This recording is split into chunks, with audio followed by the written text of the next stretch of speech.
विश्वानिदेव सवितरदुरितानि पराशुभ यद्भद्रन्तन्न आशुभ। आदरणीय दर्शकवृन्द, कान्तिपुर टेलिभिजनको प्रस्तुति कार्यक्रम वास्तुशास्त्रलाई प्रतीक्षा गरेर बस्नुहुने सम्पूर्ण दर्शक महानुभावलाई हार्दिक नमस्कार। दर्शकवृन्द, कार्यक्रम वास्तुशास्त्रको माध्यमबाट हामीले जीवन, जगत, प्रकृति, मानव जीवनसँग ग्रह, नक्षत्र, ताराहरूको प्रत्यक्ष सम्बन्ध, यसका साथसाथै गृह निर्माण, वास्तु लक्षण शास्त्र, वास्तुविद्या भिन्न भिन्न आयाममा हामी चर्चा गरिरहेका छौँ। दर्शकवृन्द, धेरै दर्शकको जिज्ञासा वास्तुशास्त्री दृष्टिकोणबाट जीवनका आयामहरूका बारेमा हुने गर्दछन्। मानिसको जिज्ञासा भविष्यप्रति जहिले पनि भविष्य के हुन्छ, कस्तो हुन्छ, मेरो आगामी दिन कस्तो बित्छ, सबैलाई यो कौतूहलको विषय हो। यही कौतूहलको आयामबाट हाम्रा ऋषि महर्षिहरूले प्राचीन कालमा ज्योतिषशास्त्रको विकास भयो, गणितको माध्यमबाट। यस कारणले भविष्यमा हुने मौसम परिवर्तन, ग्रहको गति, साथसाथै ग्रहण, सूर्यग्रहण, चन्द्रग्रहण, साथै पर्वहरू र वर्षा, वृष्टि विविध आयाममा उनीहरूले पहिले नै चर्चा गर्न थाले। भविष्यवाणीको क्रम सुरु भयो।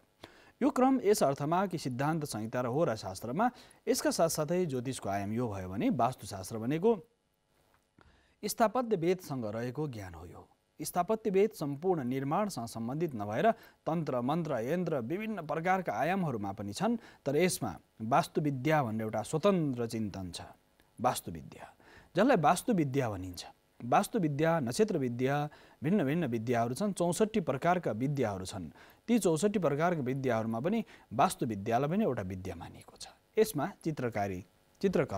चित्रकला, मूर्तिकला, धातुकला, काष्ठकला, लोहकला, ताम्रकला भिन्न भिन्न कलाहरू यसमा आश्रित छन्। यी कलाहरूसँग सम्बन्धित छ। जसरी हामी धातुकला पनि वास्तुको प्रतिमा लक्षण शास्त्रले मूर्तिहरूको बारेमा चर्चा गर्ने गर्दछ। यसका साथसाथै वास्तुभित्र अर्को महत्त्वपूर्ण आयाम छ, त्यो पर्यावरण वास्तु। दर्शकवृन्द, पर्यावरणको आधार यस अर्थमा कि पर्यावरणीय दृष्टिकोणबाट प्रकृतिमा बस्ने प्रत्येक मनुष्य, जीव जगत, प्राणी, सारा आयामहरूमा यसको प्रत्यक्ष सम्बन्ध छ।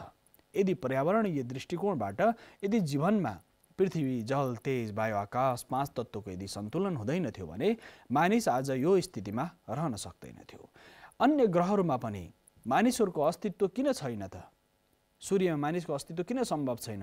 त्यहाँ विषय प्रज्वलनशीलता छ, त्यहाँ असाध्य धेरै तप्तता छ।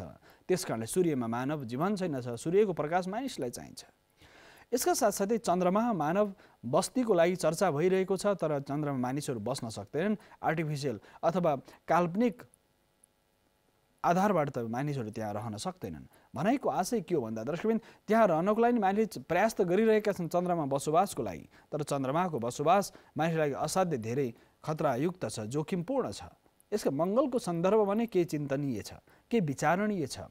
धरणी गर्भसम्भूतम विद्युत्कान्ति समप्रभम कुमार शक्ति हस्तम च मङ्गलम प्रणमाम्यहम भनेर भनिन्छ। मङ्गल ग्रहलाई पृथ्वीको एउटा टुक्रा भनेर बुझिएको छ।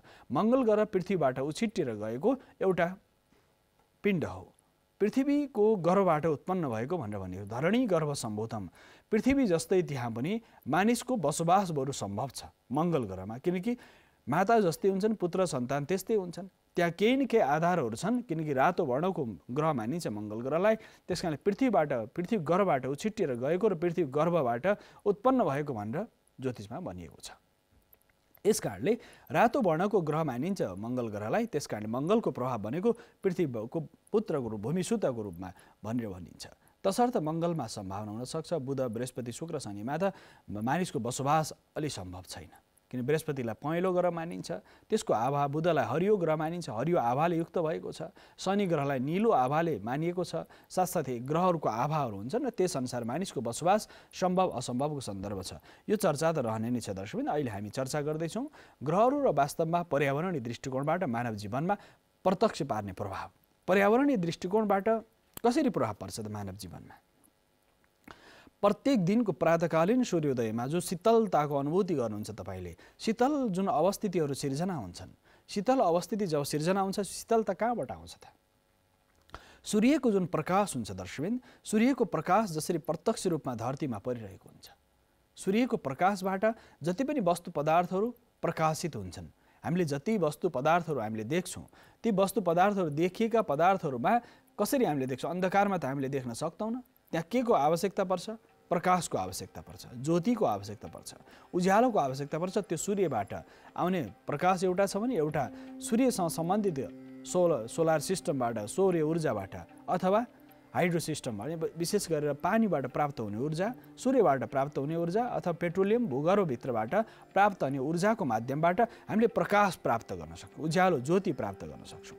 त्यो तमस अन्धकारलाई हटाउनलाई त्यो प्रयोग हुन्छ। तसर्थ पर्यावरणमा पनि प्रकाशको महत्त्व छ। सूर्यको महत्त्व वनस्पतिहरूलाई, हामीले वनस्पतिहरूमा यदि घरभित्र कुनै पनि कोठाभित्र बन्द गरेर तपाईँले कुनै वृक्ष वनस्पति रोप्नुभयो, त्यहाँ सूर्यको प्रकाश परेन भने तिनीहरू फस्टाउन सक्दैनन्, विकसित हुन सक्दैन। केही न केही उनीहरूलाई इन्डोर प्लान्टहरू, आन्तरिक रूपमा राखिने वनस्पतिहरू पनि उनीहरूलाई नि सूर्यको किरण चाहिन्छ, तातोपन चाहिन्छ, उनीहरूलाई पनि न्यानोपन चाहिन्छ। मानव जस्तै उनीहरूलाई विकसित हुने, उनीहरूमा प्राज्ञ चेतना त छैन, तर उनीहरूमा त्यो विकास हुने जीवन्तताको अनुभूति छ उनीहरूमा। त्यस कारणले गर्दा दर्शकबिन ती अवस्थाहरूमा ती वनस्पतिहरूमा पनि सूर्यको प्रकाश पर्दछ। सूर्यको प्रकाश पर्नासाथ ती वनस्पतिहरू हरियाली वनस्पतिमा आउँछ।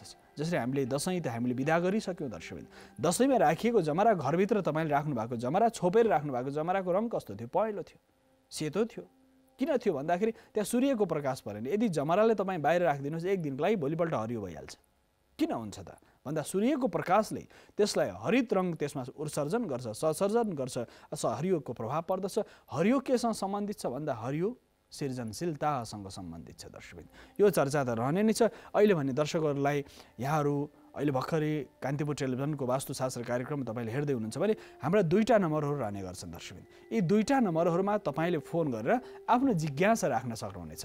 दुईटा प्रत्यक्ष प्रसारणका नम्बरहरूमा फोन गरेर वास्तुशास्त्री दृष्टिकोणबाट अथवा अध्यात्म, तन्त्र, भिन्न भिन्न विषयका जिज्ञासालाई हामी विशेष गरेर वास्तुसँग सम्बन्धित जिज्ञासालाई प्रत्यक्ष प्रसारणको माध्यमबाट समाधान गर्ने गर्दछौँ दर्शकबिन। दुईटा नम्बरहरू तपाईँको टेलिभिजनका भित्तामा आउने गर्दछन्। यी दुईटा नम्बरहरूमा फोन गरेर आफ्नो जिज्ञासा राख्न सक्नुहुनेछ। यो क्रम र यो चर्चा यस अर्थमा कि दर्शकबिन पर्यावरणीय दृष्टिकोणबाट जति पनि ग्रह, नक्षत्रहरू र सूर्यको किरण र चन्द्रमाको शीतलता अति आवश्यक छ। पर्यावरणमा सूर्य, चन्द्र, पृथ्वी र वायु यो एक अर्काको सन्तुलन आवश्यक छ। पृथ्वीबाट, भूगर्भबाट उत्पन्न हुने जति पनि एउटा ठाउँ छ, सानो घरेडी छ, तपाईँले त्यहाँ कागतीको बिउ रोप्नुभयो अथवा त्यहाँ उखु रोप्नुभयो, त्यहाँ कुनै पनि पिरो खोर्सानी रोप्नुभयो, कागती, खोर्सानी र साथसाथै उखु रोप्नुभयो, तीनटाको स्वाद भिन्न छ। उखुको स्वाद गुलियो हुन्छ, कागतीको अमिलो छ, खोर्सानीको पिरो छ। यो तीनटा आधार छन् र पृथ्वीमा तपाईँले तीनटा बिउ एकै ठाउँ छेउछेउमा रोप्नु भने सबैको स्वाद भिन्न हुन्छ। किनभने तिनीहरू जो प्रजनन प्रक्रियाबाट उनीहरूको डिएनए, क्रोमोजोम, उनीहरूको जुन अवस्था छ, उनीहरूको सूक्ष्माति सूक्ष्म अवस्थिति छ, त्यो विकसित हुने क्रममा त्यो कसरी हुन्छ त? त्यसमा उखुको स्वाद त्यही ठाउँ माटोमा यदि गन्धवती पृथ्वी भनेर भनिन्छ, पृथ्वीमा स्वाद प्रदान गर्ने सामर्थ्य छ, रस प्रदान गर्ने सामर्थ्य छ। त्यस कारणले खोर्सानीको स्वाद पिरो नि हुन्छ, उखुको स्वाद गुलियो नि हुन्छ, साथसाथै निबुको स्वाद अमिलो नि हुन्छ। किन हुन्छ त भन्दा पृथ्वीमा गन्धवती प्रभाव छ र त्यस साथसाथै त्यसमा त्यो निरपेक्ष छैन, त्यो अपेक्षा रहित छैन। तसर्थ त्यसमा मिठास छ, अमिलोपन छ, गुलियोपन छ, पिरोपन छ। यस कारणले दर्शकबिन पृथ्वीमा पनि त्यो शक्ति छ। त्यस कारणले पर्यावरणीय दृष्टिकोणबाट पर्यावरण वास्तुमा भूगर्भमा हामीले जहाँ जे रोप्छौँ त्यसको प्रभाव प्रत्यक्ष रूपमा पर्दछ। र त्यसको बीजमूल जुन हुन्छ, बीजमा जुन गुणधर्म हुन्छ दर्शकबिन, पिरोको गुणधर्म, तितोको गुणधर्म, अमिलोको गुणधर्म अथवा जुन जुन वस्तु पदार्थ हो त्यसको जुन बीजमा गुणधर्म हुन्छ, त्यो धर्मअनुसार त्यो विकसित हुन्छ। विकसित हुनलाई के चाहियो भन्दा माटो उर्वरा भूमि चाहियो। यसका साथसाथै उर्वरा भूमि भएर मात्र भएन, त्यसमा सूर्यको प्रकाश आवश्यक पर्दछ। सूर्यको प्रकाशले मात्र पर्याप्त भएन, त्यसमा कार्बन डाइअक्साइडको आवश्यकता पर्दछ। उनीहरूलाई बाँच्नलाई के चाहियो भन्दाखेरि उनीहरूको प्राणदायिनी शक्ति के हो भन्दाखेरि मानवको प्राणदायिनी शक्ति, प्राणदायिनी ऊर्जा भनेको श्वास प्रश्वास हो, शुद्ध वायु हो, शुद्ध हावा हो, शुद्ध श्वास प्रश्वासको लागि। उनीहरूलाई पनि बाँच्नको लागि के चाहियो भने शुद्ध हावा, तर उनीहरूको लागि उनीहरूले अक्सिजन उत्सर्जन गर्छन्, कार्बन डाइअक्साइड उनीहरूलाई आवश्यक पर्छ, उनीहरूको भोजन हो। मानिसको पहिलो आवश्यकता प्राणदायिनी शक्ति भए जस्तै वनस्पतिहरूको पनि प्राणदायिनी शक्ति के हो भन्दाखेरि त्यो वायु हो। उनीहरूलाई वायु चाहिन्छ, पानीको आवश्यक पर्दछ, चन्द्रमाको शीतलताको आवश्यक पर्दछ। अब यी वृक्ष वनस्पतिहरूलाई पर्यावरणीय दृष्टिकोणबाट हामीले कसरी व्यवस्थित गर्न सक्छौँ त? पूर्व, पश्चिम, उत्तर, दक्षिण, आग्नेय, नैऋत्य, वायव्य कुन कुनामा कुन प्रकारको वनस्पति लाउँदाखेरि तपाईँको घरमा कल्याण हुन्छ, तपाईँको जीवनमा उन्नति, प्रगति, समृद्धिको यात्रामा तपाईँ अगाडि बढ्न सक्नुहुन्छ। किनकि मानिसलाई सबैभन्दा चाहिने र आवश्यक पर्ने वस्तु पदार्थ भनेको मानिसलाई श्वास हो। पहिलो एक मुठी सास आवश्यक पर्दछ। उसको जुन आन्तरिक प्रक्रिया छ, फोक्सोको प्रक्रिया, मस्तिष्कको प्रक्रिया र शरीरको एक एक अङ्ग प्रत्यङ्गहरूलाई के चाहिन्छ, पहिलो आवश्यकता के चाहिन्छ? अक्सिजन चाहिन्छ। आधुनिक विषयभन्दा त्यो प्राचीन समयभन्दा प्राणदायिनी ऊर्जा चाहिन्छ। त्यो प्राणदायिनी ऊर्जाले हाम्रो शरीरका एक एक अङ्ग प्रत्यङ्गलाई पुष्ट गर्दछन्। पानी तपाईँलाई बरु ढिलो चाहियो, केही हुँदैन। पानी तपाईँले केही क्षणपछि पिउन सक्नुहुन्छ। पानी पिउनलाई केही क्षणपछि तपाईँले पानीको प्रयोग गर्न सक्नुहुन्छ। तर तपाईँलाई यदि श्वास प्रश्वास 3 मिनट 5 मिनट 10 मिनट भने तपाईँ समाप्त हुनुहुन्छ। त्यस कारणले त्यसको बचाउको लागि के गर्नु पर्यो भन्दा पर्यावरणलाई हामीले बचाउनु पर्यो। कसरी बचाउने? वृक्ष वनस्पति रोपेर। एउटा व्यक्तिले जीवनमा 21वटा वृक्ष वनस्पति रोप्यो भने उसको सम्पूर्ण कल्याण हुन्छ भनेर भनिएको छ। सम्पूर्ण पृथ्वी 21 कुल तर्दछन्। ती वृक्ष वनस्पतिहरू कस्ता हुनु पर्यो? त्यो कमसेकम नि उनीहरूले 50-100 वर्ष उनीहरू सर्भाइभ हुनु पर्यो, उनीहरू टिक्नु पर्यो धरतीमा। त्यस कारणले बर पिपल रोप्ने, शमी रोप्ने, साथसाथै अन्य वनस्पति लता गुल्महरू, औषधिहरू रोप्ने। यसको आधार के हो भन्दा दर्शकबिन, यसको मूल आधार भनेको वृक्षहरूलाई हाम्रा परम्परागत रूपमा बाटोको छेउछाउ तपाईँले बर पिपल उम्रेको देख्नुहुन्छ। कसैले एउटा रुख काट्यो भने 21वटा रुख रोप्नुपर्छ। 2टा काट्यो भने विशेष गरी उसले 54वटा रुख रोप्नुपर्छ। 3टा रुख काट्यो भने 108वटा वृक्षहरू रोप्नुपर्छ। हेर्नुहोस्, मानिसले जीवनमा यदि कुनै पनि वृक्ष वनस्पति सन्ततिलाई जसरी हामीले रक्षा गर्छौँ, त्यस सन्तानलाई बचाए जस्तै वनस्पतिहरूलाई बचाउनुपर्छ। यज्ञमा प्रयोग हुने र सबैभन्दा धेरै शुद्ध प्राणदायिनी शक्ति प्रदान गर्ने भनेको बर पिपल स्वामी, यी सम्पूर्ण वृक्ष वनस्पतिहरू हुन्। तुलसी, मानिसले तुलसी यति महत्त्वपूर्ण छ दर्शकबिन। हाम्रा परम्परामा पहाडतिर, गाउँ तराईतिर, जहाँ पनि तराई पहाड हिमाल जहाँ बसे पनि मानिस जब अन्तिम समयको स्थितिमा जान्छ, जब मानिस मर्न लाग्छ, मानिसलाई के गरिन्छ? जब उसको छटपटी हुन्छ, प्राण जाने स्थिति बन्छ, उसलाई सिधै तुलसीको मोठमा गोबरले लिपेर, रातो माटोले लिपेर तुलसीको मोठमा लगेर सुताइन्छ। यसको विज्ञान के हो त दर्शकबिन? त्यो तुलसीको मोठमा मानिसको अन्तिम अवस्थामा तुलसीको बोट मुनि लगेर उसलाई टाउको तुलसीको बोटतिर राखेर, तुलसीको फेदतिर टाउको राखेर किन सुताइन्छ त मरणासन्न व्यक्तिलाई भन्दा त्यो तुलसीमा सबैभन्दा धेरै नारायणको वास छ, लक्ष्मीको वास छ। पालनकर्ता लक्ष्मी र नारायण हुनुहुन्छ। त्यस कारणले गर्दा त्यहाँ सुताइएको व्यक्तिमा तुरन्त उसको शरीरमा कुनै पनि प्राणदायिनी शक्ति, अक्सिजनको आवश्यकता पर्यो भने त्यो तुलसीले सबैभन्दा धेरै अक्सिजन प्रदान गर्दछ। तुलसीको प्रभाव, त्यो वनस्पतिको प्रभावले। तसर्थ तुलसीको फेदमा लगेर मानिसलाई सुताउनुको कारण के हो भन्दा उसले सास फेर्न सहज होस्, उसलाई प्राणदायिनी शक्ति सञ्चार होस् शरीरमा। त्यस कारणले पर्यावरणीय दृष्टिकोणबाट यी वृक्ष वनस्पतिहरूको व्यवस्थापन अति आवश्यक छ हाम्रो परापूर्व कालदेखि।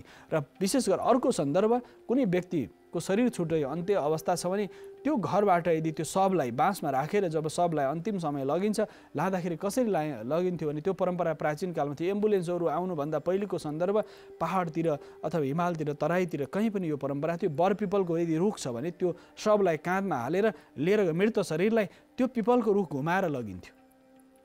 पिपलको रुख, यदि उसको शरीरमा कुनै प्राण फेरि फर्केर आउँछ कि भन्ने भावनाले। यो परम्परा अझै पनि पहाडतिर, गाउँतिर अझै पनि छ।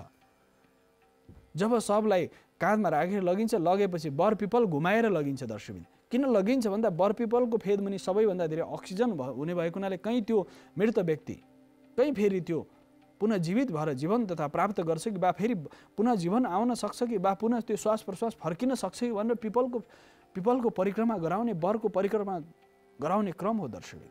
यो विज्ञान हामीले पर्यावरणीय दृष्टिकोणबाट, आध्यात्मिक दृष्टिकोणबाट, सामाजिक दृष्टिकोणबाट जसरी बुझे पनि यसको विज्ञान त विज्ञान हो दर्शकबिन। यो सन्दर्भ।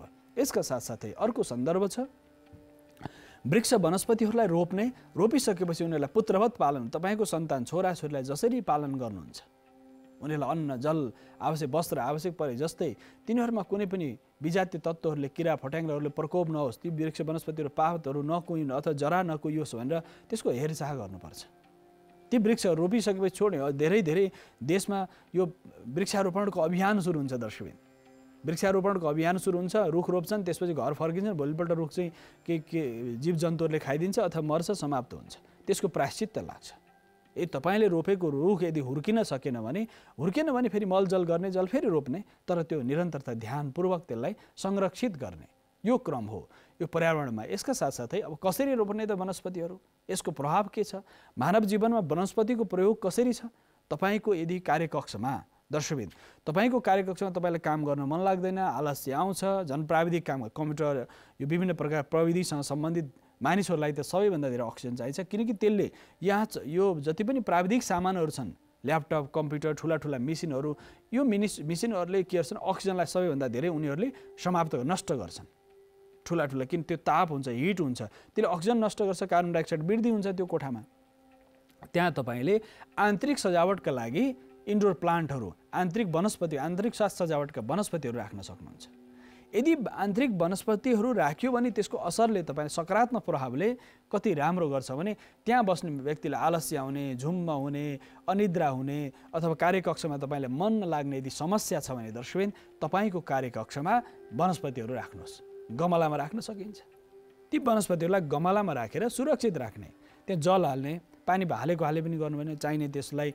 चाहिने मल जल र तपाईँसँग त्यसको अनन्यास्य प्राणिक सम्बन्ध हुन्छ किन ती वनस्पति हरिया वनस्पतिहरू ठुला पात भएका वनस्पतिहरू यी वनस्पतिहरू रोप्दाखेरि अथवा गमलामा राख्दाखेरि पनि कोठाभित्र राख्दा पनि तपाईँको कार्यकक्षमा कतै राख्दा पनि त्यसले तपाईँमा सकारात्मक ऊर्जाको सञ्चार गर्छ दर्शकबिन सकारात्मक ऊर्जाको सञ्चार गरिसकेपछि तपाईँ अलौकिक आनन्दको अनुभूति हुन्छ अलौकिक आनन्दको अनुभूति यस अर्थमा हुन्छ कि तपाईँलाई त्यो वनस्पतिको सकारात्मक ऊर्जाले तपाईँलाई उत्साहित बनाउँछ तपाईँको मन मस्तिष्कलाई ताजा र तरङ्गित बनाउँछ उत्साहित बनाउँछ तसर्थ वनस्पतिहरू रोप्दाखेरि वनस्पतिहरूको व्यवस्थापन गर्दाखेरि आन्तरिक रूपमा राख्ने वनस्पतिहरू तपाईँ कोठामा शयन कक्षमा पनि यस्ता वनस्पतिहरू राख्न सकिन्छ तर त्यहाँ काँडा भएका लामा काँडा भएका विषादी प्रजातिका वनस्पतिको विभिन्न प्रजाति छ त्यो बोटानिक साइन्स अनुसार वनस्पति विज्ञान अनुसार त्यो वनस्पतिको भिन्न आयाम छ दर्शकबिन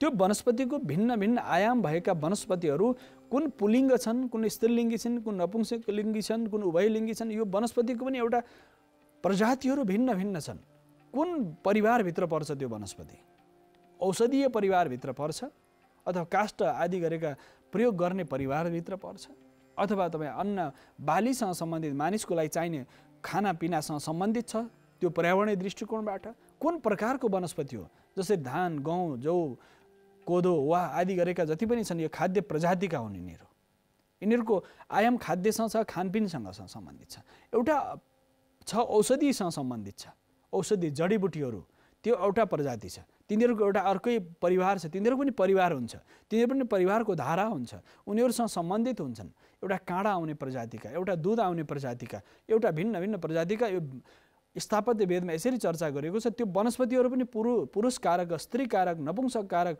भिन्न यी आयाममा ती वनस्पतिहरू भिन्न प्रकारका हुन्छन् दर्शक कति गहिरो चिन्तन छ वास्तुशास्त्रमा त्यो वनस्पति पुरुष कारक वनस्पति हुन सक्छ स्त्री कारक वनस्पति हुन सक्छ नपुंसक कारक वनस्पति हुन सक्छ ती वनस्पति रोप्दाखेरि तपाईको शरीरमा तरङ्गित हुने शुद्ध अक्सिजन प्राणदायिनी शक्ति प्रदान गर्ने छ कि छैन त्यसमा विषादी भएका वनस्पति प्रजातिका छन् या त खाद्यवाली प्रजातिका छन् अथवा जसरी बेसार भयो अदुवा भयो तपाईले घरभित्र लाउन सक्नुहुन्छ गमलामा लाउन सक्नुहुन्छ यो औषधि प्रजातिका हुन् बेसार अदुवा गुर्जो घरमा अहिले ठुलो अदुवाको तपाईले गमलामा रोप्नुहोस् घरभित्र अदुवाको बोटलाई घरभित्र रोप्न सक्नुहुन्छ बेसारको बोटलाई गमलामा राखेर तपाईँ इन्डोर प्लान्टको रूपमा प्रयोग गर्न सक्नुहुन्छ कहिलेकाहीँ घाममा देखाइदिने अन्य प्रकारका ठुला पात भएका वनस्पतिहरूलाई र साथसाथै पुष्टकारी आदि गरेका जो वनस्पतिहरू ठुला पात भएका छन् तर उनीहरूले सकारात्मक ऊर्जा प्रदान गर्दछ यसरी गुर्जो घरभित्र पनि हुन्छ त्यो बाहिरी ठाउँमा भित्री ठाउँमा चाहिँ लहरा भएको हुनाले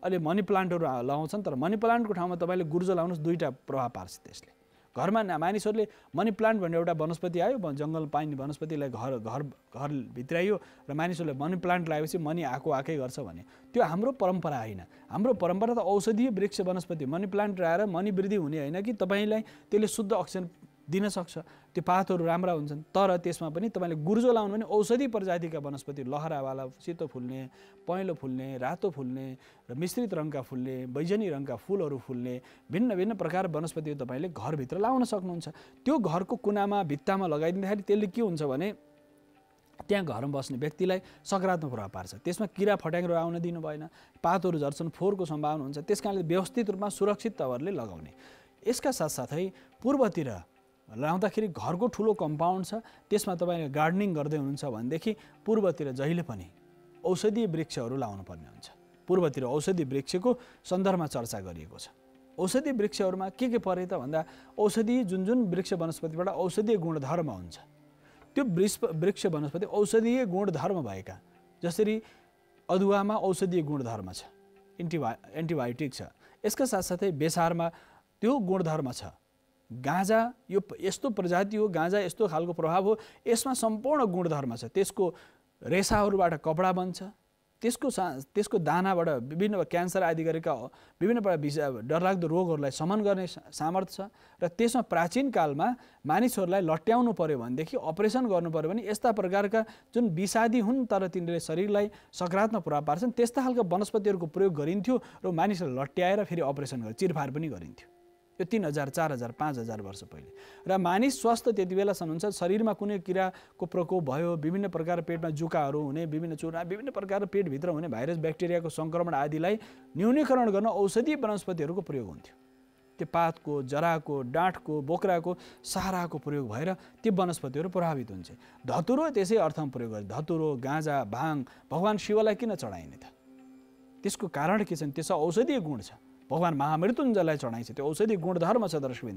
मानिसले गाँजा, भाङ, धतुरो र साथसाथै अन्य प्रकारका यो विभिन्न प्रकारका औषधिहरूमा प्रयोग हुने वनस्पतिहरू छन्। औषधिमा प्रयोग हुने वनस्पतिहरू लगाउन सकिन्छ। अब राज्यको नियम कानुन इत्यादि मानेर यो सन्दर्भ छ। तर नेपालमा अमिलो र यो अमिलोको जुन प्रयोग छ, अमिलोको प्रयोग पनि असाध्य महत्त्वपूर्ण मानिन्छ। जब त्यस मानिसलाई कुनै पनि बिमारी हुन्छ, गाई बस्तुहरू बिरामी हुन्छन् भनेदेखि गाँजाको जुन दाना छ, भाङको दाना छ, त्यसलाई अमिलोसँग मिसाएर खुवाइदियो भने कुनै पनि विभिन्न प्रकारका रोग आदिहरू, आदि व्याधि समाप्त हुन्छ भनिएको छ।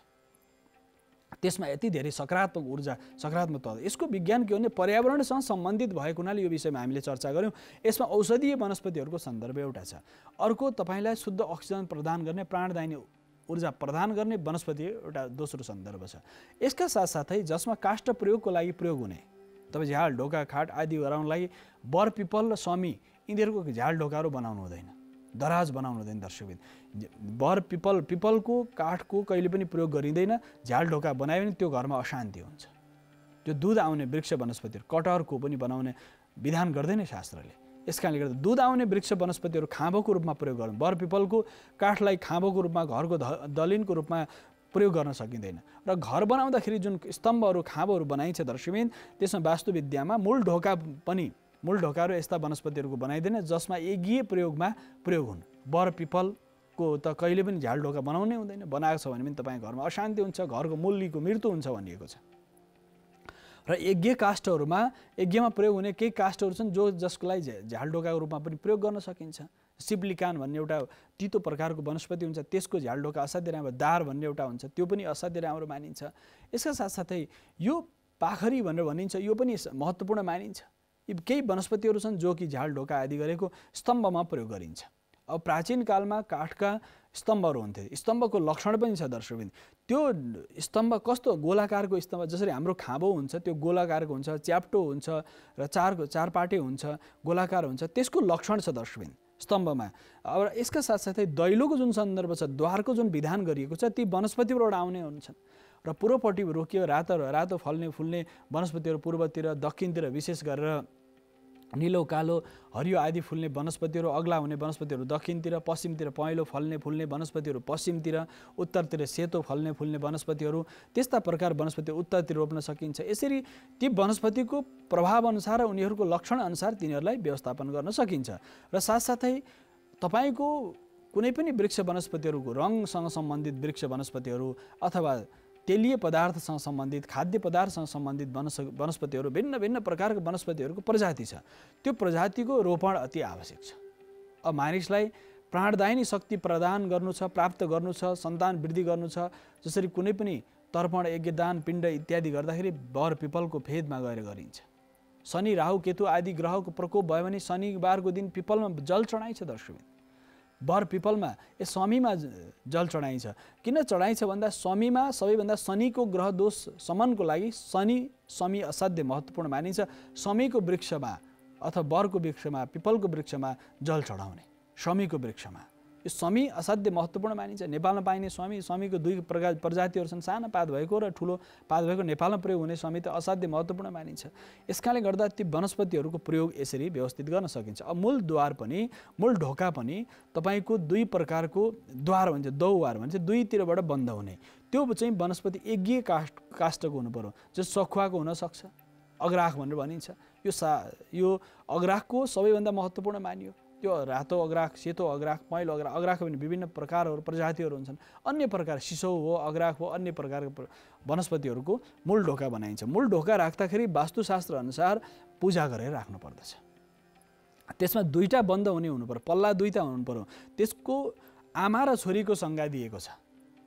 मनुष्यलाई चन्द्रिका आदि गरेका वास्तुका ग्रन्थ भनिएको छ, जसरी आमाले बालबच्चालाई सुरक्षित तरिकाले बचाउँछिन्, स्तनपान गरेर वात्सल्य प्रेम दिएर जसरी बालकलाई उनले सुरक्षित गर्छिन्, त्यसै गरी नै दर्शकबिन त्यो ढोकाले, मूल ढोकाले पनि मानिसलाई बचाएको हुन्छ, सुरक्षित राखेको हुन्छ। त्यस कारणले माताको संज्ञा दिएको छ दैलोलाई। यो कल्पना कति परसम्मको चिन्तन छ। जसरी आमाले जसरी सन्तानको सन्ततिको रक्षा गर्छन्, त्यसै गरी त्यहाँ साथसाथै एउटा ढोका चाहिँ आमाको संज्ञक छ, एउटा दिदी बहिनीको संज्ञक छ। त्यो दुईटा द्वारलाई त्यसरी वास्तुले त्यति गहिरो चिन्तन गर्छ। जसरी आमा दिदीबहिनीले हाम्रो रक्षा सुरक्षित गर्छन्, हामीलाई बचाउँछन्, हामीलाई वात्सल्य प्रेम दिन्छन्, आत्मीय भाव विकास गर्छन्, त्यसरी त्यो दुईटा पल्लाहरू हुन्छन्। यस कारणले पल्लामा पनि कतापट्टिबाट आग्लो राख्ने, दाहिनेपट्टिबाट आग्लो राख्ने विधान गर्दछ। साथसाथै दाहिनेपट्टिबाट देब्रेपट्टि बन्द हुनु पर्यो, यसका दाहिनेपट्टिबाट खुल्नु पर्यो। यसका साथसाथै दाहिनेपट्टि नै तपाईँको ठेल्ने, दाहिनेपट्टि पहिलो द्वार घरभित्र प्रवेश गर्दा दाहिने खुल्नु पर्यो, त्यसपछि देब्रे खुल्नु पर्यो। यतिसम्म चिन्तन गरेको छ वास्तुमा। यसका साथसाथै त्यसमा चित्र अङ्कित गर्दाखेरि अहिले त नेपाल त काष्ठकलाको असाध्य संसारभरि नेपालमा काष्ठकलाको यति महत्त्व छ दर्शकबिन, यसमा विभिन्न प्रकारका चित्राङ्कित गर्न सकिन्छ। त्यहाँ माथि तल्लो भागमा दुईटा कलशहरू राख्ने, त्यो त नेपालमा परम्परा, हजारौँ वर्षदेखि यो काष्ठकलाको परम्परा आएछ। त्यो दैलोमा राखिने आग्लो, चुकुल, साथसाथै त्यहाँ राखिने आकृतिमा फुलका बनावटहरू राम्ररी बनाउन सकिन्छ। यसका साथसाथै त्यसमा तल भुइँको भागमा 3 खण्ड, 4 खण्ड, 5 खण्डको हुनसक्छ मूलद्वार। तलको पट्टिको भागमा दायाँ बायाँ कलशको आकृति चित्र अङ्कित गर्ने त्यो काष्ठमा। त्यो नेपालमा प्राय अधिकांश घरमा यसरी काठका ढोकाहरू दुई प्रकार पल्ला खुल्ने खालका बनाइएको नै हुन्छ दर्शकबिन। त्यो हाम्रो परम्परागत स्थापत्य वेदसँग सम्बन्धित छ। यसका साथसाथै दोस्रोमा दाहिनेपट्टि गणेश र बायाँपट्टि, घरबाट निक्लिँदा दाहिनेपट्टि गणेश र बायाँपट्टि लक्ष्मीको आकृति चिन्हित गर्न सकिन्छ, शिव र पार्वतीको चिन्हित गर्न सकिन्छ, लक्ष्मी र नारायणको चिन्हित गर्न सकिन्छ। त्यो चिन्हहरू त्यहाँ बनाउन सकिन्छ, काष्ठमा आकृतिहरू निर्माण गरिन्छ मूल ढोकामा। यसका साथ त्योभन्दा माथि दाहिनेपट्टि चन्द्रमा र बायाँपट्टि सूर्य राख्न सकिन्छ, अथवा दाहिनेपट्टि स्वस्तिक र देब्रेपट्टि श्रीवत्स चिन्ह राख्न सकिन्छ। चिन्हहरू विभिन्न प्रकार अष्टमङ्गलको चिन्ह राख्न सकिन्छ मूल ढोकामा। त्यो चिन्हमा काष्ठकलाबाट कुँदेर त्यस्ता प्रकारका आकृतिहरू निर्माण गर्यो भने त्यो घरमा वास्तुको शुभ लक्षण मानिन्छ, पद्माकार वास्तु भनेर भनिन्छ। त्यो द्वारको लक्षण अनुसार पनि त्यहाँ घर बस्ने व्यक्तिको परिश्रम गर्ने प्रक्रिया अथवा उसले जीवनमा सुख शान्ति समृद्धि प्राप्त गर्ने आयामहरू, यसका साथसाथै उसले जीवनमा सुख शान्ति समृद्धि प्राप्त गर्नको लागि त्यो द्वारले पनि प्रभाव पारेको हुन्छ दर्शकबिन। यस कारणले दैलो बनाउँदाखेरि जहिले पनि काठको, मूल ढोका जहिले पनि काठको बनाउनुपर्छ दर्शकबिन। त्यो पनि महत्त्वपूर्ण वनस्पतिको हुनुपर्छ भन्ने आधारहरू छन् दर्शकबिन। यो चर्चाका साथसाथै अहिले भने हामी छोटो विश्रामको सम्मुख आइसकेको छौँ। विश्रामपछि पुनः आउने नै छौँ।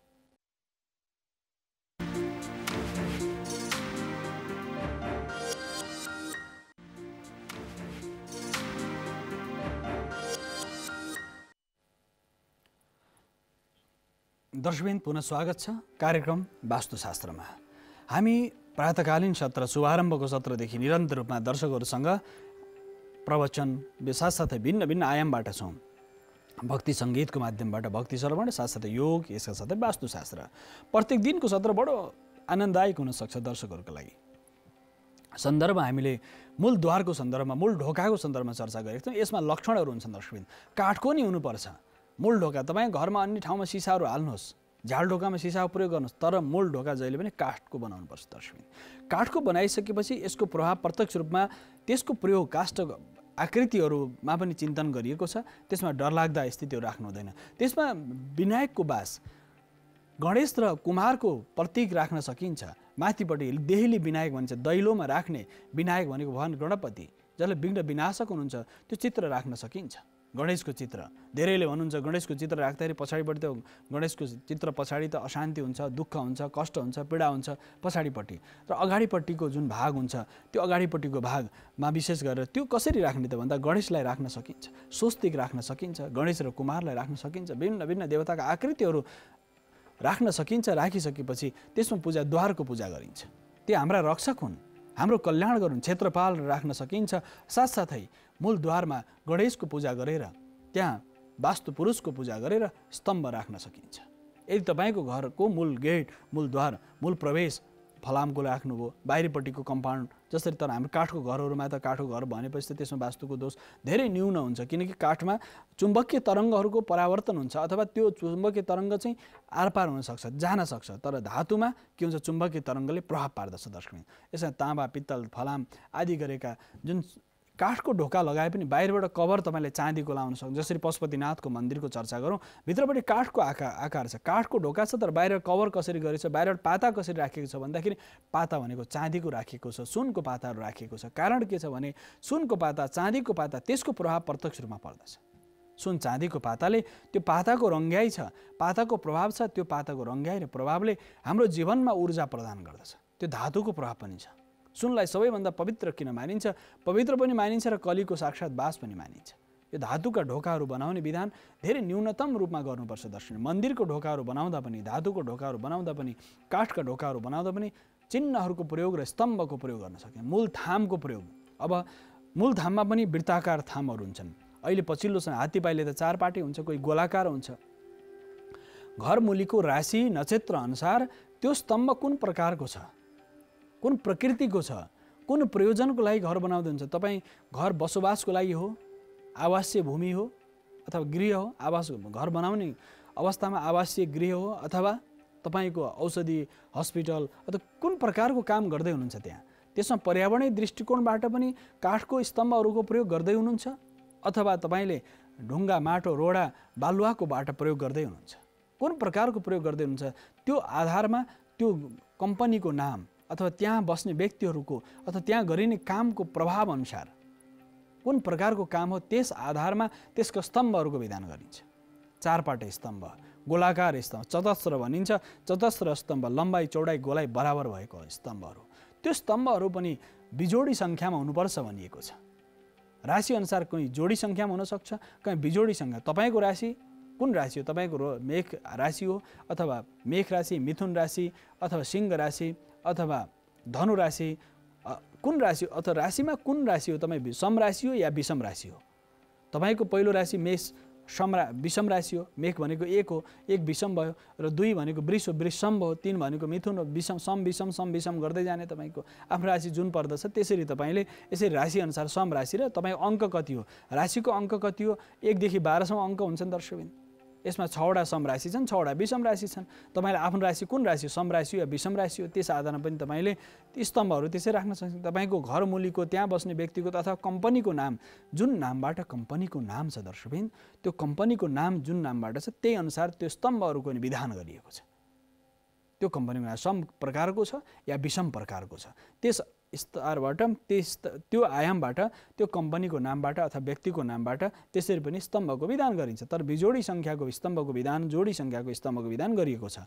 यसका साथसाथै झ्याल ढोकाहरू पनि कता कुन प्रकारका, कता फर्केका झ्याल ढोकाहरू, पूर्वतिर झ्याल, उत्तरतिर, पश्चिमतिर, दक्षिणतिर अथवा आँखी झ्याल, 4 पाटे झ्याल, गोलाकार झ्याल, झ्यालका विभिन्न लक्षणहरू छन् दर्शकबिन वास्तुशास्त्रमा। त्यो लक्षण अनुसार कुन प्रकारको तपाईँको बनावट, झ्यालको आकृति कस्तो छ, 4 पाटे छ अथवा अर्धाकार स्तम्भ अथवा मूल पर्खालभन्दा आधा भागमा मात्र झ्याल राख्नु भएको छ अथवा पुरै घरको भागमा झ्याल राख्नु भएको छ अथवा आँखै झ्याल राख्नु भएको छ, झ्यालको लक्षण छ। पूर्वतिर अनिवार्य रूपमा झ्याल हुनुपर्छ, उत्तरतिर अनिवार्य रूपमा झ्याल हुनुपर्छ। ढोका पूर्वतिर, उत्तरतिर, दक्षिणतिर, पश्चिमतिर राशि अनुसार, नक्षत्र अनुसार र त्यहाँको आकृति बनावट अनुसार झ्यालको विधान गरिन्छ। यसका साथसाथै त्यसरी त्यहाँ आउने जुन शुद्ध प्राणदायिनी शक्ति छ, ऊर्जा छ, जुन पर्यावरणीय दृष्टिकोणबाट तपाईँले घर कम्पाउन्ड वरिपरि वृक्ष वनस्पति प्रशस्त रोप्नु भएको छ भने त्यसबाट घरभित्र शुद्ध प्राणदायिनी शक्ति प्रभाव हुन्छ। अब सहरमा बस्दैछौँ, एक आनामा घर बनाउनु पर्यो, त्यहाँ रुख कहाँ रोप्ने, कहाँ घर बनाउने बडा दुविधा हुनसक्छ नि दर्शकहरूलाई। दुविधा उत्पन्न हुन सक्छ। एक आनामा घर बनाउनु, दुई आनामा घर बनाउनु, अथवा दुई गजमा घर, सानो सानो घरहरू बनाउनु पर्यो, त्यहाँ कहाँ रुख रोप्ने, कहाँ के गर्ने, बडा दुविधा हुन्छ। त्यसका सामूहिक वृक्षारोपण आवश्यक छ। सहरमा सामूहिक वृक्षारोपण सबै मिलेर एउटा महत्त्वपूर्ण पर्व छ हाम्रो शिवरात्रि। यसका साथसाथै तुलसी रोप्ने एकादशीको दिन, यी वृक्ष वनस्पति रोप्ने विशेष दिनहरू हुन्छन्। सामूहिक वृक्षारोपण गऱ्यो भने त्यसको दोष पनि समन भयो र साथसाथै सामूहिक सङ्कल्पबाट तपाईँले वृक्षारोपणको अभियान सुरु गर्न सकिन्छ विभिन्न ठाउँहरूमा। र भूमिदान गर्ने एउटा विधान छ। यदि कसैले भूमिदान गरेर वृक्षारोपणको लागि भूमिदान गर्छ भने त्यो सबैभन्दा ठुलो महादान भनेर भनिन्छ। गुरुकुलहरू, मन्दिर, देवालयहरूलाई हाम्रा पुर्खाहरूले जुन गुठी स्थापना गरे नि दर्शकबिन, त्यो गुठी भनेको लोक कल्याणका लागि थियो। गोष्ठी शब्द, गोष्ठी भनेको समुदायले खडा गर्यो, त्यो गोष्ठी शब्दबाट गुठी भन्यो। वेदमा गोष्ठी भनेको छ। गोष्ठी अहिले पनि कुनै सभा सम्मेलन गोष्ठी भनिन्छ नि। गोष्ठी भने मानिसहरूको जमघट, सबै मानिसहरू भेला भए एकत्रित रूपमा केही अंशहरू सबैले दशांश सबैले दान गरे, एकत्रित एउटा पुँजी निर्माण गरे, त्यो पुँजीलाई व्यवस्थित रूपमा समाजको हितका लागि, सामाजिक कामका लागि लगाए। त्यो लगाइसकेपछि त्यो एउटा गोष्ठी भयो, त्यसलाई पछि आएर गुठी भयो नेपालको परम्परामा। त्यो गोष्ठी हो, सभाहरू। त्यो क्रम यस अर्थमा कि त्यसरी बनाइएका कामहरूले सामूहिक वृक्षारोपणको विधान, सामूहिक राशिअनुसार वृक्षारोपणको विधान पर्यावरण वास्तुमा गरिएको छ। राशिअनुसार तपाईँको कुन राशि हो, राशिको नक्षत्र कुन, राशिको प्रभाव कुन हो, त्यसअनुसार वृक्षारोपणको चर्चा गरिएको छ। राशिअनुसार तपाईँको रातो सङ्ख्यक राशि हो, पहेँलो सङ्ख्यक राशि हो, श्वेत सङ्ख्यक राशि हो, सेतो राशिको स्वरूप के हो, रङ के हो। यदि तपाईँको राशि मेष राशि, वृश्चिक राशि अथवा सिंह राशि, तपाईँ राशि स्वामी ग्रह मेष र वृश्चिकको त राशि स्वामी ग्रह मङ्गल ग्रह हो। मङ्गल रातो ग्रह हो। मङ्गलको प्रभाव के, रातो फल्ने फुल्ने वनस्पतिहरू तपाईँले रक्तचन्दनदेखि लिएर विभिन्न प्रकार वनस्पति रोप्न सक्नुहुन्छ। र तपाईँको वृष र तुला या कर्कट राशि हुने सेता फुल्ने वनस्पतिहरू, पात वनस्पतिहरू, हरियो सेतो वनस्पतिहरू, पुरुष जातिका वनस्पतिहरू रोप्न सकिन्छ। यसका साथसाथै मिथुन र कन्या हो, हरियो फल्ने फुल्ने वृक्ष वनस्पतिहरू असाध्य छ। सबै वनस्पति त हरियाली नै हुन्छन्, सबै राशिमा समान रूपमा प्रभाव पर्न सक्छ। धनु र मीन राशि हुने पहेँलो फल्ने फुल्ने राशिहरू, बृहस्पति स्वामी ग्रह भएको हुनाले त्यो पहेँलो फल्ने फुल्ने वृक्ष वनस्पतिहरू रोप्न सकिन्छ। साथसाथै मकर र कुम्भ राशिहरू नीलो पहेँलो हरियो विभिन्न प्रकार मिश्रित रङ्गी बिरङ्गी वृक्ष वनस्पति रोप्न सकिन्छ। दर्शक आखिर 12वटा राशिवटा छन्। 5वटा मूल ग्रहहरूले 5वटा राशिलाई लिएका छन्। 2टा ग्रह सूर्य र चन्द्रमाले कर्कट राशिलाई चन्द्रमा र विशेष गरेर सिंह राशि सूर्यसँग सम्बन्धित भएको हुनाले यसको सम्बन्ध छ। दर्शक यही 7 प्रकारको रङ छ धरतीमा। यही 7 प्रकारका वनस्पतिहरू त विभिन्न प्रजातिका छन्, तर रङ त त्यही 7 प्रकारको छ, सप्तरङ्गी छ। र त्यसमा विभिन्न प्रकार रङसँग मिश्रण हुँदाखेरि 49 प्रकारको रङ हुन्छ। दर्शकबिन तसर्थ वनस्पति रोप्ने विधान पनि यसरी गरिएको छ, वनस्पतिहरूलाई व्यवस्थित रूपमा रोप्ने। यसका साथसाथै सामूहिक वृक्षारोपणमा रङको प्रयोग गर्नु भएन, किन सबैले सामूहिक रूपमा रोप्दा सामूहिक सङ्कल्पबाट वृक्षारोपणको अभियान गर्यो र गोष्ठी गर्यो, र जसले जङ्गल भूमि मास्दछ अथवा जङ्गल मास्दछ त्यसका सम्पूर्ण कुलपितृहरूले उसलाई आशीर्वाद दिने श्राप दिन्छन्। जसले अनाहकमा वृक्ष वनस्पति फुल टिप्ने, बिना प्रयोजनमा फुल टिप्ने, रुखहरू काट्ने, हाँगा भाँच्ने यस्तो गर्छ भने उसलाई प्रायश्चित्त लाग्छ। वास्तुशास्त्रमा भनिएको छ। यसकारण अनाहकमा तपाईँले कुनै पनि वृक्ष वनस्पतिलाई काट्न मिल्दैन। उनीहरूले गोड्न मिल्यो नराम्रा विजातीय तत्त्वहरू जसले ती वनस्पतिलाई प्रभाव पारेछन् त्यस्ता वनस्पति हटाउन पाइयो। दर्शक हटाउन पाइयो, गोड्न पाइयो, गोडमेल गर्न पाइयो। त धान रोप्नु भएको छ, त्यहाँ विभिन्न प्रकार झारपातहरू उम्रिन्छ, त्यसलाई निकाल्न पाइयो। किन त्यो प्रयोजन के छ, तपाईँको सिद्धि के गर्दै हुनुहुन्छ भने त्यसलाई सुरक्षित गर्दै हुनुहुन्छ। मानिसलाई रोग लाग्यो छोडिराख्यो भने त मानिस मर्छ नि। त्यस्तै गरेर कुनै पनि वृक्ष वनस्पति रोप्नु भएको छ, मूल प्रयोजन तपाईँको जुन कर्म गर्दै हुनुहुन्छ त्यसमा कुनै व्यवधान उत्पन्न नहोस् भन्ने सन्दर्भ हो। दर्शकबिन यसका साथसाथै ती घडेरीहरूको लक्षण गर्दाखेरि पनि वनस्पतिहरूको विधान गर्दा पनि शास्त्रमा के भनिएको छ भने ती वनस्पतिहरू सामूहिक रूपमा रोपिएका वनस्पतिहरू संरक्षित गर्नु पर्यो। त्यसले तपाईँको जीवनमा महत्त्वपूर्ण योगदान दिन सक्छ। तपाईँले रोपेको वनस्पतिले तपाईँको सन्तान नाति पनाति खनाति जनातिसम्म पुग्न सक्छ। दर्शकबिन त्यस कारणले पहाड भित्ता कुना कान्द्रा कतै पनि ठाउँ खाली छ भने त्यहाँ रुख रोप्नुहोस्। सामूहिक वृक्षारोपण सरकारले पनि पछिल्लो समय त एउटा सामुदायिक वन, धार्मिक वनको विभिन्न विधान लिएर आयो, तैपनि त्यसको दुरुपयोग पनि व्यापक भयो। दर्शकबिन तर यदि सामुदायिक वनहरूले पनि जुन कर्म गरिरहेका छन् उनीहरूको पितृले उनीहरूलाई आशीर्वाद पनि छन्, देवताले पनि आशीर्वाद दिन्छन्। तर सामूहिक वनका नाममा फेरि ती अनावश्यक ती बिना काममा रुखहरू काट्ने काम गरियो भनेदेखि त्यो त तपाईँलाई प्रायश्चित्त लाग्छ, अपराध लाग्दछ। त्यसकारणले कुनै पनि वृक्ष वनस्पतिलाई प्रयोजनविहीन बिना काम कुनै वृक्ष वनस्पति काट्नु भएन, त्यसलाई नाश गर्नु भएन, नोक्सान गर्नु भएन। यो पर्यावरणीय दृष्टिकोणबाट आवश्यक छ। जसरी तपाईले सन्तान जन्मिसकेपछि पालन पोषण गर्नुहुन्छ त्यसै गरी नै वृक्ष वनस्पतिहरू संरक्षण आवश्यक छ दर्शकबिन। यो सन्दर्भ यस अर्थमा कि हामीलाई चाहिने र मानिसको जन्मदेखि मृत्युसम्म के चाहिन्छ भन्दा यी दारुवा समिदाहरू काठहरू आवश्यक पर्छ। मानिस जन्मियो न्वारण गर्नु पर्यो, के राख्ने दर्शकबिन त्यो न्वारण गर्दाखेरि पनि हामीलाई के छ हवन गर्नु पर्यो। हवन गर्दाखेरि काठ चाहिन्छ। वनस्पति यदि हामीले रुख रोप्यौँ भने कहाँबाट रोप्ने? टायरमा होम गरे त हुँदैन, प्लास्टिक बालेर हवन गरेर त भएन। र पछिल्लो समय केही यात्रा गर्दाखेरि के देखियो भने मानिसको सब अन्त्येष्टि गर्न दाउरा नभएर मानिसको टायरमा बालेको देख्यो दर्शकबिन। यति ठुलो प्रायश्चित त्यो सिधै नरकमा जाने बाटो हो, किनकि टायरमा बालेर कोही मानिसको अन्त्येष्टि हुन्छ भनेको। त्यो हाम्रो नेपालमा त्यसको यस्तो खालको अभ्यास पछिल्लो समय देखिँदै गएको छ। धेरै गरेर दाउरा नभएपछि के भन्छ त्यसमा गोबरको विधान गरिएको छ। गोबर गाई प्रशस्त गौशालाहरूमा गोबरको दाउरा बनाउन सकिन्छ, गुइठाहरू बनाउन सकिन्छ, विभिन्न प्रकारका भूसहरूलाई लिएर प्रयोग गर्न सकिन्छ, त्यस्तो प्रयोग गर्न सकिन्छ दर्शकबिन। त्यस कारणले गर्दाखेरि अन्त्येष्टि गर्दा पनि दाउरा चाहियो। जन्मदेखि मृत्युसम्म मानिसलाई दाउरा आवश्यक पर्छ, काठको आवश्यक पर्दछ। काठको आवश्यक पर्छ नि रुख रोप्नु पर्यो कि परेन दर्शकबिन। हामीलाई प्राणदायिनी शक्ति पनि चाहिएको छ। जीवनमा न्वारण गर्दा पनि होम गर्नु पर्यो, त्यहाँ दाउरा आवश्यक पर्यो। अथवा बिहा गर्नु पर्यो, होम गर्नु पर्यो, त्यहाँ अब दाउरा आवश्यक, समिधा आवश्यक पर्यो। कुनै पनि कर्म गर्नु पर्यो त्यहाँ दाउरा आवश्यक पर्यो भने वनस्पति त सबै आयामले हामीलाई आवश्यक पर्दछ। त्यसकारणले बाँच्नको लागि पनि र मृत्युपछि पनि हामीलाई काठको आवश्यक पर्दछ। तसर्थ र बालक जन्मेपछि उसलाई झुला बनाउनु पर्यो, त्यहाँ पनि काठको आवश्यक पर्दछ। यस कारणले दर्शकबिन पर्यावरणीय दृष्टिकोणबाट सबैभन्दा धेरै चिन्तन गरिएको छ। निर्माणका साथसाथै गृह निर्माणमा पूर्व पश्चिम उत्तर दक्षिण आग्नेय नैऋत्य वायु ईशान मिलाएर घर बनाउने सन्दर्भ हो। तर काठको प्रयोग र वनस्पतिको प्रयोग पनि गरिन्छ। जुन घरमा तुलसीको मोठ दुबो लाइएको छैन, तुलसीको मठ छैन, जुन घरमा दुबो लाइएको छैन, तुलसी छैन, अथवा कुनै पनि एउटा पनि वृक्ष रोपिएको छैन, गमलामा पनि एउटा वृक्ष रोपिएको छैन, त्यो घरमा त श्मशानको समान मानिएको छ। मसान घाटमा केही हुँदैन नि त। त्यस्तै गरेर घरमा कमसेकम गमलामा भए पनि एउटा बिरुवा त अनिवार्य रूपमा घरमा लाउनुहोस्। र जमरा राख्ने मानिसले जुन विधान आयो घरमा कमसेकम नयाँ पुष्प नयाँ वनस्पतिहरू उत्पन्न हुने हो। यस कारणले दर्शकबिन गृह निर्माण गर्दाखेरि र साथसाथै घरमा वास्तु दोष छ भने दोष निवारणको लागि पनि वनस्पति रोप्नु पर्यो। तपाईँ एउटा कोठामा भाडामा बसिराख्नु भएको छ भने पनि त्यहाँ पनि तपाईँले इन्डोर प्लान्टहरू आन्तरिक सजावटको केही न केही वनस्पतिहरू गमलामा भए पनि रोप्नुहोस्। त्यसले तपाईँको जीवनमा तपाईँको सोच्ने प्रक्रियामा तपाईँको जीवनमा ठुलो रूपान्तरण ल्याउन सक्छ।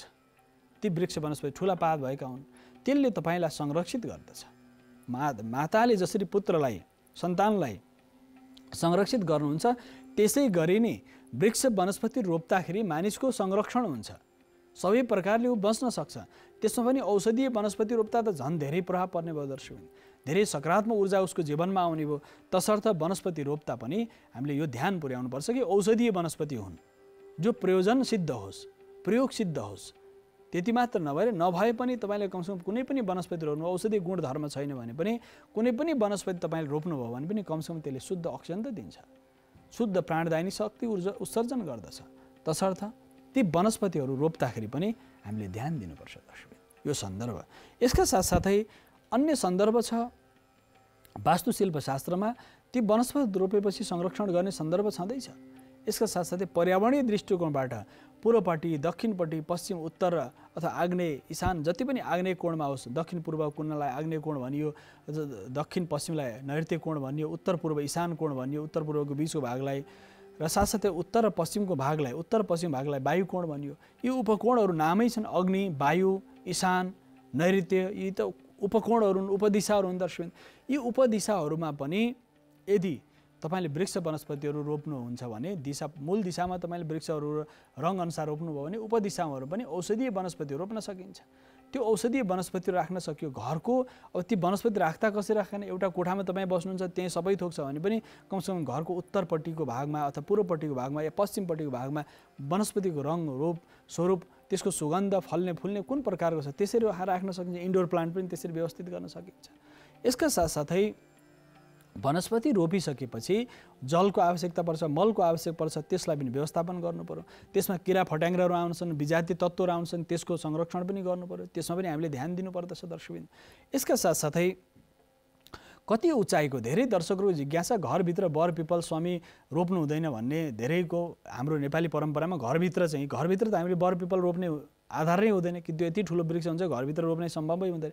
गमलामा तपाईँले घरमा राख्नु भएको छ, पूजा गर्दै हुनुहुन्छ, छतमा तपाईँ राख्दै हुनुहुन्छ, पक्का घर छ भने छतमा राख्दै हुनुहुन्छ भने, अथवा पिपललाई पश्चिमपट्टि या दक्षिणपट्टि राख्न सकिन्छ बर पिपल समयलाई। तर कति अग्लो गमलामा राख्नुभयो भने गमलामा राख्नु त्यो एकदम धेरै तीव्रतर रूपमा विस्तारित हुन्छ, त्यसका शाखाहरू जराहरू विस्तार हुन्छन् र घरलाई असुरक्षित हुनसक्छ घर, किन्तु जराले घरलाई फुटाइदिन सक्छ। ठुला घरमा पिपल उम्रेर घर फुटाइदिएछन्, देखिन्छ हामी कतै हामी देख्छौँ।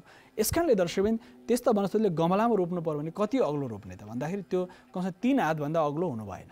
घरभित्र रोपेको वनस्पति 3 हातभन्दा गमलासहित तपाईँको गमलाको भाग छोडेर 3 हातभन्दा अग्लो वनस्पति हुनु भएन।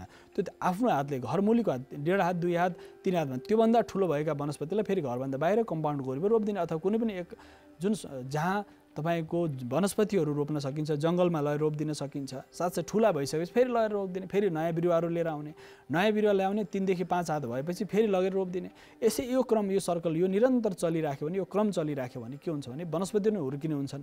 तपाईँले रोपेको वनस्पतिहरू कुनै पनि नदीको किनारमा होस्, खाली ठाउँमा होस्, सरकारी भूमिमा होस्, पर्तीमा होस्, कुनै मन्दिर देवालयको छेउमा यदि तपाईँले वनस्पति रोपिदिनु भयो भनेदेखि त्यहाँ मानिसहरू आउने मानिसले प्राणदायी शक्ति प्रदान गर्दछ। त्यो शक्ति प्रदान गरेपछि तपाईँको कल्याण त हुन्छ नि हुन्छ। तपाईँको 21 पुस्ता 21 कुल 7 कुल पहिलेका आउने 7 पुस्ता आउने 7 पिँढीलाई चिन्तन गरिएको छ। हामी भन्दा पहिलेका 7 पिँढीहरूको कल्याण हुनेछ र हाम्रो कल्याण हुन्छ नि भनेदेखि अझै 7 वटा पिँढीको आफ्नो सहित 7 वटा 3 पिँढी 7 पुस्ता भने 7 त्यहाँ 21 हो दर्शक। बितेका 7 पुस्ता, आफ्ना 7 पुस्ता र आउने 7 पुस्ता 21 पुस्ता 21 पिँढी भनिन्छ नि दर्शक। 21 पुस्ताले कल्याण पाउने भए, आनन्द पाउने भए, निरोग रहने भए, उनीहरूको जीवनमा उन्नति, उत्साह, प्रेम र साथसाथै उनीहरूको जीवन सहज रूपमा अगाडि बढ्ने भयो। रोप्ने कति ठुलो पुण्य छ, कति ठुलो प्रताप छ, वनस्पति रोप्ने प्रताप कति ठुलो छ दर्शकबिन।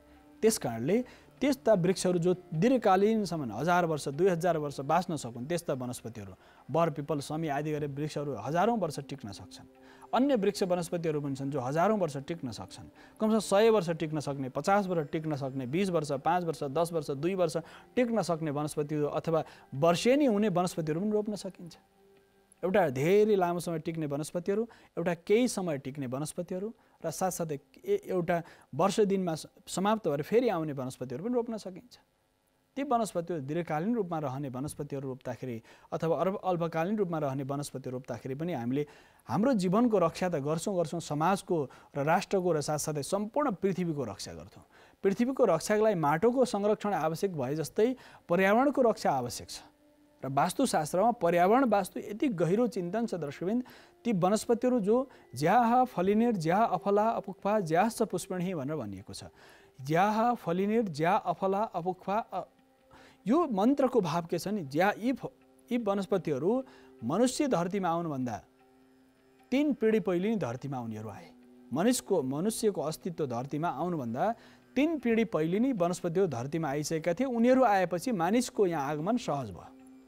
हामी मानिस यो धरतीका प्राणी हौ न दर्शकबिन।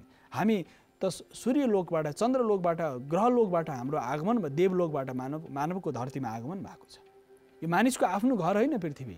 मानिसको त रङ सप्त ऋषिको जुन आकाशमा चम्किने 7 वटा ऋषि छन् नि दर्शकबिन, तिनीहरूको भावबाट हाम्रो परम्परा के छ भने मनुष्य धरतीको वास्तविक प्राणी हुँदै होइन। शास्त्रमा भनिएको छ मनुष्य धरतीको वास्तविक प्राणी हुँदै होइन, मानिस त अर्को लोकबाट यहाँ आएको छ। त्यो सप्तलोकबाट सप्त ऋषिहरूको कृपाबाट धरतीमा आएको छ। त्यस कारणले गोत्रधारा जुन छ दर्शकबिन, यो गोत्रधारा मानिस एलियन जस्तो यहाँ धरतीमा आएर यिनीहरूले यहीँ बसोबास बनाए, किनकि यहाँ वृक्ष वनस्पतिहरू थिए पहिलेदेखि नै। यो वैदिक विज्ञान यति गहिरो छ दर्शकबिन। यहाँका यस कारणले यहाँ तपाईँको सम्पूर्ण अधिकार छैन। यहाँ मानिसहरू अहिले अधिकारका कुराहरू छन्, तपाईँको आफ्नो घर भए पो अधिकार कुराहरू छन्। आफूले तपाईँ यहाँ संरक्षित हो, आयातित प्राणी हो, तपाईँहरू मानव जाति आयातित प्राणी हो दर्शकबिन। आयातित प्राणीले यहाँ धेरै उत्पाद गर्नु भएन नि दर्शकबिन। यस कारणले आयातित भएको मनुष्य चाहिँ सप्त ऋषिको लोकबाट धरतीमा आएको छ। यस कारणले गोत्रधारा पनि यो वशिष्ठ आदि गरेको जुन गोत्रधारा छ, हाम्रो गोत्रधाराको परम्परा नै त्यो र सप्त ऋषि सप्तलोकबाट सूर्यको किरण र साथसाथ सप्त ऋषिहरूको क्रमबाट मनुष्य धरतीमा आए। ती 4 प्रकारका मनुष्यहरू धरतीमा आए। रातो शरीर भएका, पहेँलो शरीर भएका, साथसाथै कालो शरीर भएका 4 प्रकार, सारा धरतीमा हेर्नुहोस् त 4 रङका मान्छेहरू छन्। अफ्रिकातिर जानुहोस् कालो शरीर भएका मानिसहरू छन्। साथसाथै चाइना आदि कोरियातिर जानुहोस् पहेँलो शरीरका मानिसहरू छन्, पहेँलो रङ रूप भएका, र यतातिर रातो शरीर भएका मानिसहरू यतातिर बस्छन्। यो मिश्रित छ, हाम्रो समाज त मिश्रित छ, तर शरीरको रङको स्थितिलाई हेर्नुभयो भने रातो शरीर भएका, पहेँलो शरीर भएका र सेतो, अमेरिका आदि गरेका पश्चिमी देशतिर जान सेतो शरीर भएका, भने यी 4 प्रकारका रङ भएका शरीर भएका मानिसहरू हिमालको छेउमा आएर बसोबास गरे। कोही उत्तरतिर लागे, कोही दक्षिणतिर लागे, कोही पूर्वतिर लागे, कोही पश्चिमतिर लागे भनेर भनिएको छ। कति गहिरो विज्ञान छ। यसकारणले दर्शकबिन यो सन्दर्भ यस अर्थमा पनि यहाँ आवश्यक थियो कि मानिसको वास्तविक रूपमा यहाँ बसेर यहाँको प्रकृति र पर्यावरणको संरक्षण गर्ने हाम्रो दायित्व हो। हामी यहाँ रैथाने बन्न चाहन्छौँ भने आज संसारमा रैथानेको चर्चा चल्छ, तर वास्तवमा हामी तपाईहरु कोही मनुष्य जाति नै रैथाने होइन होला दर्शकबिन। तसर्थ जीवनमा सुख शान्ति समृद्धि प्राप्ति गर्नको लागि पनि जीवनमा एक प्रकारको सकारात्मक ऊर्जा र सकारात्मक चिन्तनको विकास गर्नको लागि पनि हामीले निरन्तर रूपमा यो पर्यावरणीय दृष्टिकोणबाट पर्यावरणको संरक्षण अति आवश्यक छ दर्शकबिन। तसर्थ पर्यावरणीय दृष्टिकोणबाट पनि हामीले वृक्ष वनस्पति रोपण अति आवश्यक छ। यसका साथसाथै पर्यावरणीय संरक्षणको लागि पर्यावरण रक्षाको लागि पनि हामी निरन्तर कटिबद्ध भएर प्रतिबद्ध भएर लाग्नुपर्छ दर्शकबिन। आजको श्रृङ्खलामा हामीले आजसम्मका श्रृङ्खला भिन्न भिन्न विषयमा हामीले चर्चा गर्यौँ। वास्तुका आगामी समय पनि भिन्न भिन्न विषयमा हामी चर्चा गर्नेछौँ दर्शकबिन। यसकारणले गर्दा कान्तिपुर टेलिभिजनको जुन यो प्रस्तुति छ वास्तुशास्त्रको निर्धारित समय सकिसकेको हुनाले छायाङ्कनमा साथ दिने मित्र, प्रविधिमा साथ दिने सम्पूर्ण साथीहरू सहित म वासुदेव कृष्ण शास्त्रीलाई आजल भने आज्ञा दिनुहोस्। हवस् त, नमस्कार।